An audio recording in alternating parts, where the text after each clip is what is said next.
વડીલોને વંદન। મિત્રો, કહેવાય છે ને, કુદરતની કળાનો કોઈ પાર નથી, અને ભજનમાં પણ કહેવાયું છે કે તું પણ છે વિજ્ઞાની।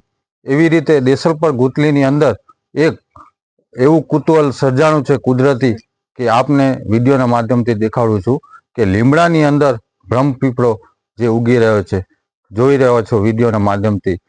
જો તમે, હું તમને પૂરેપૂરી બતાવવાની કોશિશ કરું છું કે બ્રહ્મપીપળો ખુદ લીમડાની અંદરથી ફૂટેલો છે, જોઈ રહ્યા છો। અને ખુદ વૃક્ષ એમ કહી રહ્યું હોય કે બ્રહ્મપીપળો વાવો। અને મિત્રો, વડીલો પાસે તો સાંભળ્યું છે, અને તેમજ વિજ્ઞાને પણ સાબિત કર્યું છે કે ભીમપીપળો એવું વૃક્ષ છે કે જે 24 કલાક ઓક્સિજન આપે છે।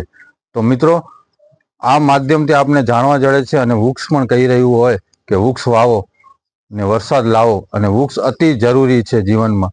જય સિયારામ।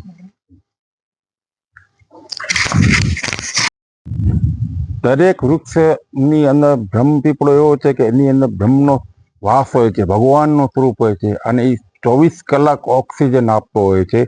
અને કોઈ બી ઝાડ નીચે રાત્રે તમે સૂઈ નથી શકતા। એક બ્રહ્મપીપળો જ એવો છે કે તમે રાત્રે પણ તેની સામે સૂઈ શકો છો, અને તમને સતત 24 કલાક એ ઓક્સિજન આપે છે અને પ્રાણવાયુ આપે છે તમને। અને બીજા જે ઝાડ છે એ પ્રાણવાયુ આપે છે દિવસે, અને રાત્રે ઓક્સિજન કાઢે છે બહાર, એટલે જેથી કરી અને તમે રાત્રે ઝાડ નીચે કોઈ બી સૂઈ નથી શકતા।